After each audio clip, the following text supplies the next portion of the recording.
Good morning, afternoon, or evening, depending on what time you're watching this. My name's Connor from 905 Review. You guys are checking out our series Give This a Spin, where I recommend you some of my favorite albums. Today we're checking out MC5 and the iconic Kick Out the Jams.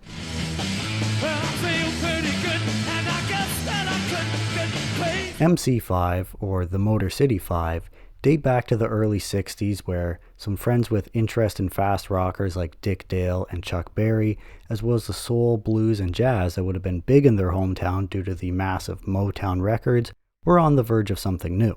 What's funny is guitarists Wayne Kramer and Fred Smith both already had experience as frontman, so when they hired Rob Tyner, it was actually to be the band's manager, but he proved to have such a great voice and one so fit for what they were doing, he did end up becoming the frontman. With a commanding stage presence and tons of live energy, MC5 quickly made a name for themselves in Detroit, and their fan base would expand in no time.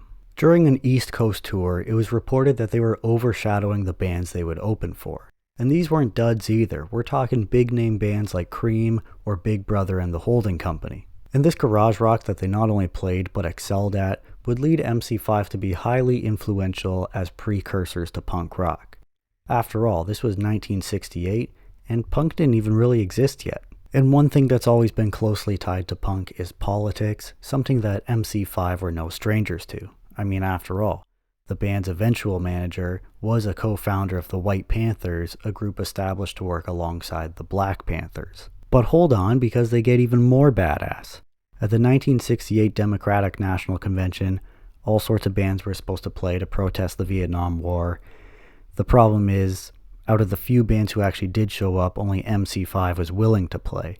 But that ended up not being too big a problem, because they said, fuck it, we'll play for 8 hours. And all this history happened before the band even had an album yet. Which brings us to Kick Out the Jams.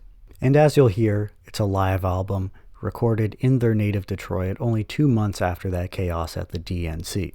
And we really get an idea of what a political band they are, even from the MC just introducing them onto the stage.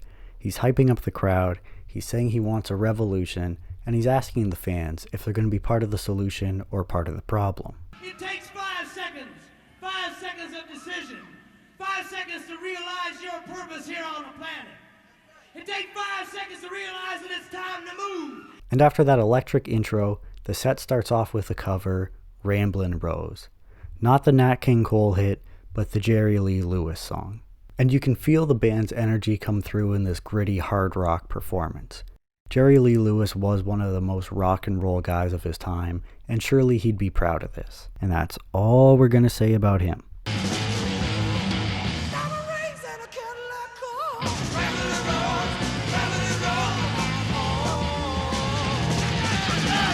And now we're getting into the thick of it. Kick Out the Jams went on to be a hit single, and a performance the band starts with, right now, it's time to kick out the jams, brothers and sisters. However, that was an edit for the single version because obviously the radio wasn't going to play such blatant profanity. So imagine the surprise when all the kids excitingly bought this record, brought it home, tossed it on, and then instead heard, It's time to kick out the jams, motherfucker! Yeah! huge uproar, obviously, but it doesn't get any more legendary nor any more punk rock than that. Speaking of, the song's just about rocking out and having a great time doing it. Well, I feel pretty good, and I guess that I could get crazy now, baby. And I feel like it's not hard to see the influence these guys had on their peers, the Stooges. And that brings us to Come Together, not the Beatles hit of the same year. But if you thought they were brash and outspoken on Kick Out the Jams, my God, they do not even try to hide what this one's about.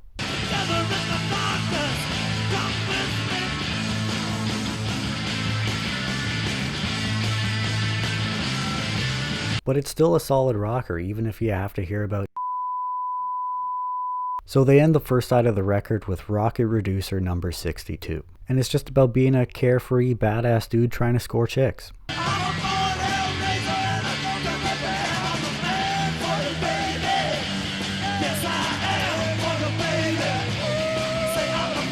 And I love how punk rock these guys are. I think we can all agree, when it comes down to it, punk is pretty basic, right? It's significantly more just about the attitude and the spirit than any sort of musical prowess or anything. So reading an interview with guitarist Wayne Kramer, he stated that Rocket Reducer was just like a kind of paint thinner that the guys would huff for a cheap high. And then he followed that up by uncaringly stating, the Rama Lama Fa Fa Fa just got added on because it sounded good. And I mean, it's really that simple.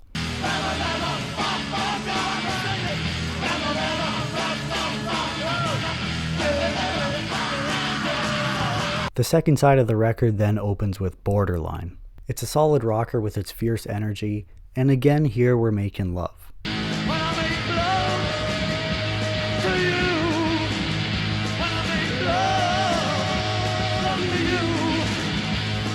The little change up they do in the third and fourth verses comes as a surprise, but it's a welcomed one.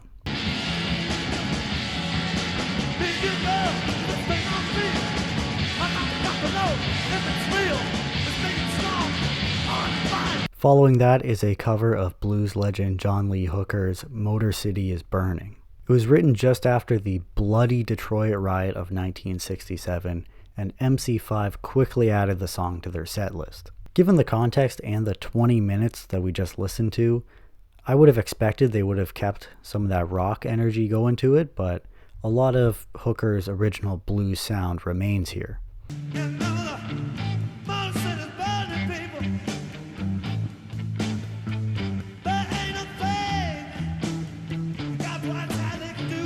And we keep that slow blues feel going on the next one, I Want You Right Now.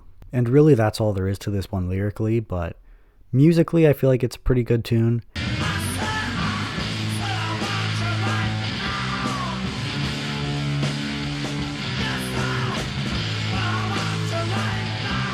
They also break it down so that they can explode back into the song's original sound.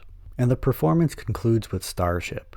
We've already seen the band's sound evolve on this back half of the album, but we're really in for it now. It doesn't start too unfamiliar for these guys. Starship, Starship, take me where I wanna go. Out there among the planets. But then it transforms into this 8-minute long progressive rock song about a blast off into space.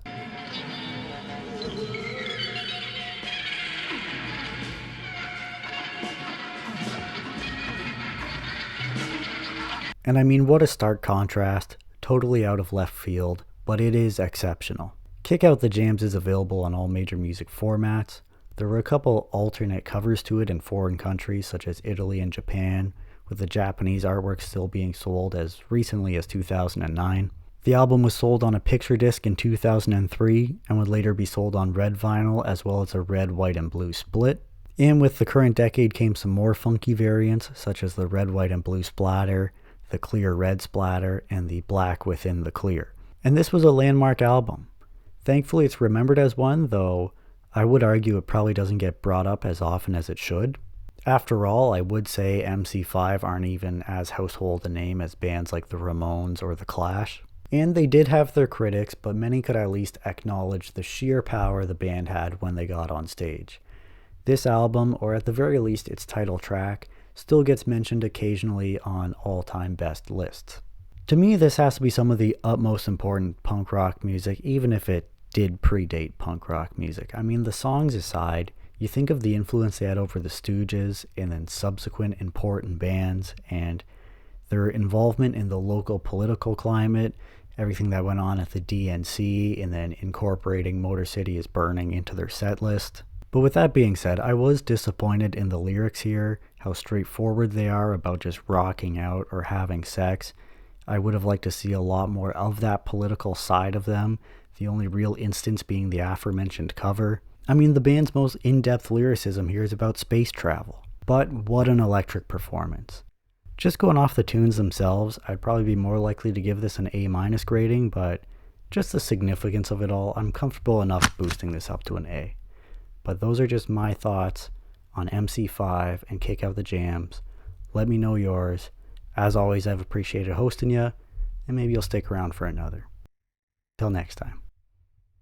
But real quick before we take off, what were your thoughts on Kick Out the Jams? Did I rate it too high or did I rate it too low?